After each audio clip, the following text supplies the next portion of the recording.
నమస్కారం అందరికీ. ఈరోజు మనం శివుడి గురించి ఒక గొప్ప నిజం తెలుసుకుందాం. శివుడు కేవలం దేవుడు మాత్రమే కాదు. ఆయన జీవితం మనకు ఒక గొప్ప ప్రేరణ. జీవితంలో చాలామంది చిన్న సమస్యలకే భయపడిపోతారు. చిన్న ఓటమి వచ్చినా నా వల్ల కాదు అని వెనక్కి తగ్గిపోతారు. కాని శివుడు మనకు చెప్పే సందేశం ఏమిటంటే, కష్టాలు వచ్చినప్పుడు పారిపోవద్దు, వాటిని ఎదుర్కోవాలి. శివుడు కైలాస పర్వతం మీద ధ్యానం చేస్తాడు. ఎందుకంటే మనసు ప్రశాంతంగా ఉంటే మనం ఎంత పెద్ద సమస్యనైనా పరిష్కరించగలం. ఈ రోజుల్లో మనం చాలా టెన్షన్లో జీవిస్తున్నాం. ఫోన్, పని, సమస్యలు ఇవన్నీ మనసును కలవరపెడుతున్నాయి. కానీ ప్రతిరోజు కొద్దిసేపు మనసును ప్రశాంతంగా ఉంచితే మన జీవితమే మారిపోతుంది. శివుడి కంఠంలో ఉన్న విషం మనకు ఒక గొప్ప పాఠం చెబుతుంది. సముద్ర మదనం సమయంలో వచ్చిన హాలాహల విషాన్ని శివుడు తాగాడు. ఎందుకంటే ప్రపంచాన్ని కాపాడాలి.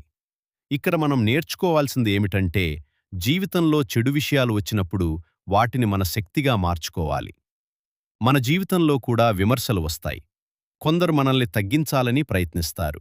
కొందరు నీవల్ల ఏమీ కాదు అంటారు. కాని గుర్తుంచుకోండి, అదే మాటలు మన విజయానికి కారణం కావాలి. శివుడి మూడో కన్ను జ్ఞానానికి గుర్తు. మూడో కన్ను తెరిచినప్పుడు అజ్ఞానం నశిస్తుంది. మన జీవితంలో కూడా జ్ఞానం చాలా ముఖ్యం. ఎంత కష్టం వచ్చినా నేర్చుకోవడం ఆపకూడదు.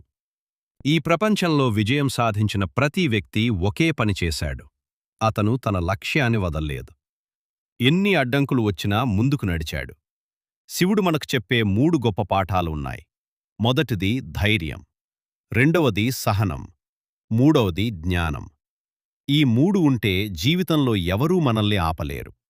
జీవితం ఒక యుద్ధంలాంటిది. అందులో గెలవాలి అంటే మనస్సు బలంగా ఉండాలి. ఓటమి వచ్చినప్పుడు నిరాశపడకూడదు. ఎందుకంటే ప్రతి ఓటమి మనకొక కొత్త పాఠం నేర్పుతుంది. ఈ రోజు నుంచి ఒక నిర్ణయం తీసుకోండి. భయం వద్దు, అలసత్వం వద్దు, నెగటివ్ ఆలోచనలు వద్దు. ప్రతిరోజు ఒక చిన్న అడుగు ముందుకు వేయండి. చిన్న ప్రయత్నాలు పెద్ద విజయాలకు దారితీస్తాయి. గుర్తుంచుకోండి, శివుడు మనలోనే ఉన్నాడు. మన ధైర్యంలో, మన మంచితనంలో, మన ఆత్మవిశ్వాసంలో. కాబట్టి మీ కలలను నమ్మండి, మీ లక్ష్యాన్ని వదలకండి. కష్టాలు వచ్చినా నవ్వుతూ ఎదుర్కోండి. ఒకరోజు మీరు కూడా మీ జీవితంలో గొప్ప విజయాన్ని సాధిస్తారు.